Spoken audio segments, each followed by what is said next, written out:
Hai Smart Traders and Investor, kembali lagi bersama saya Kadek Martayasa di channel Yuk Nabung Saham.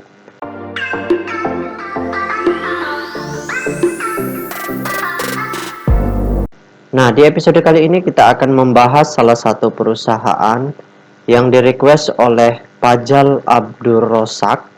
Kode sahamnya OKAS, nama perusahaannya yaitu PT Ancora Indonesia Resource Tbk.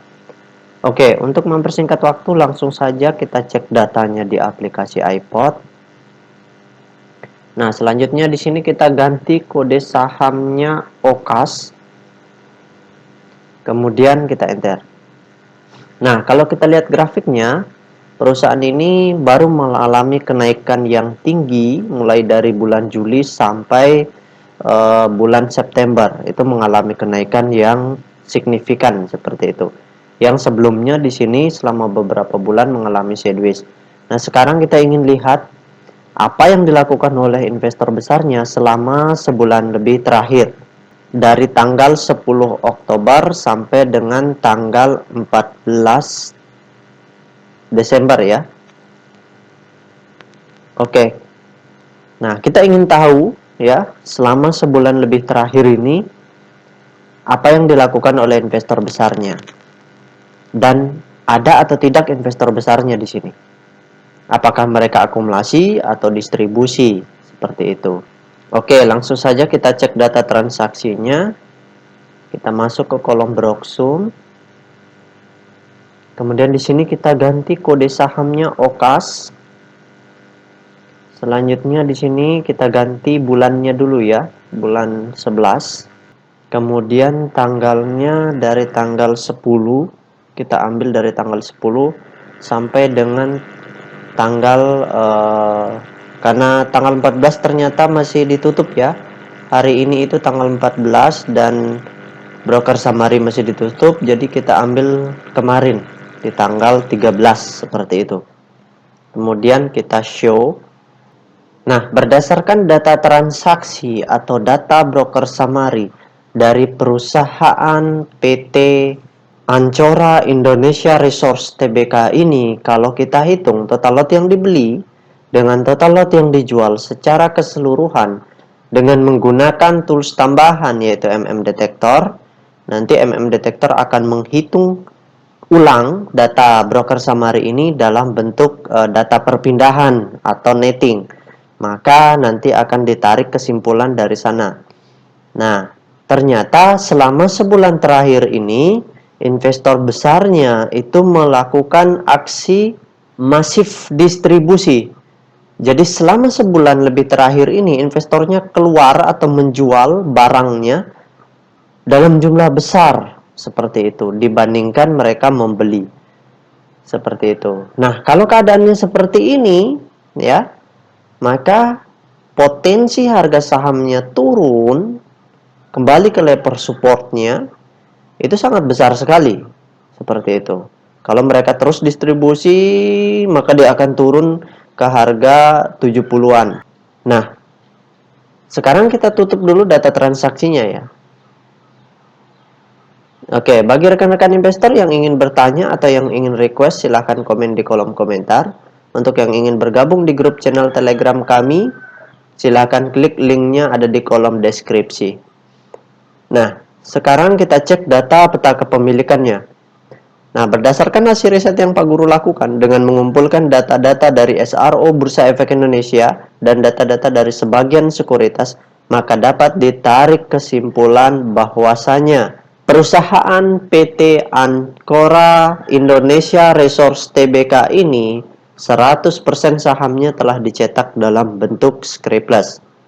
Nah, dari 100% saham yang beredar di publik, ternyata kepemilikan investor besarnya di sini kategorinya cukup besar, yaitu 73,1%.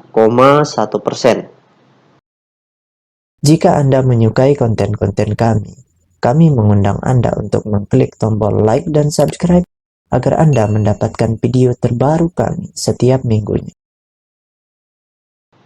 Nah, yang punya 73,1% ini yaitu PT Multi Berkat Energi, kemudian yang kedua Bantokwi, Kemudian yang ketiga Burgandari Asa. Kemudian yang berikutnya Romo Niti Yudo Wijoyo. Seperti itu. Jadi ada beberapa institusi yang menguasai suplainya. Nah, maka dari itu kita sebagai investor retail itu jangan melihat teknikalnya. Ini sudah support, kita langsung beli. Belum tentu. Kita tunggu di level support apakah orang-orang besar yang Pak Guru sebutkan tadi itu membeli kembali. Kalau mereka tidak membeli, malahan mereka menjual, sebaiknya jangan kita beli walaupun di level support. Ya, seperti itu. Kenapa? Karena kalau mereka jualan, harga akan turun. Seperti itu. Karena kita sebagai investor retail habis beli berdoa. Kita berharap investor besarnya ada yang borong kanan di kolom bid sehingga harganya naik. Seperti itu. Nah, kalau bukan investor besar yang melakukan itu, lalu siapa gitu? Ada retail lain yang mampu melakukan itu, mungkin kalau investor besarnya nggak mau, dihajar kiri lagi, ya jatuh lagi harganya. Seperti itu. Makanya sebaiknya kita mengikuti investor besarnya yang Pak Guru sebut nama-namanya tadi. Nah, kemudian kepemilikan investor semi retailnya di perusahaan ini kategorinya kecil, yaitu 7,9%. Dan kepemilikan investor retail di perusahaan ini sebesar 19,0% atau 19%. Nah, ini juga kepemilikan retail sudah cukup besar. Jadi harus dijatuhkan dulu harganya supaya retail-retail pada keluar. Nah, pada saat itu barulah mereka masuk lagi gitu, karena mereka membeli barang retail. Jadi setelah mereka beli, diam dulu, biarkan dulu harganya sideways. Setelah itu nanti retail sudah tidak melihat, tidak melirik perusahaan ini, barulah kemudian diborong kanan. Seperti itu biasanya strategi dari investor besarnya. Nah, jadi kesimpulannya, karena di sini masih masif distribusi, sebaiknya jangan dulu beli. Gitu. Tunggu di level support ini. Setelah di level support, apa yang kita lakukan? Cek data broker summary. Dan cek juga data pihak kepemilikannya, siapa yang beli.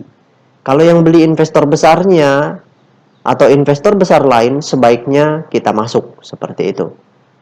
Kalau mereka sudah mulai akumulasi, apalagi akumulasinya big akumulasi, nah itu kesempatan seperti itu. Atau di level support berikutnya di harga berapa ini? Harga 50-an ya, mentok ya, di bawah. Di harga gocap kita beli kalau investor besarnya sudah mulai masuk seperti itu.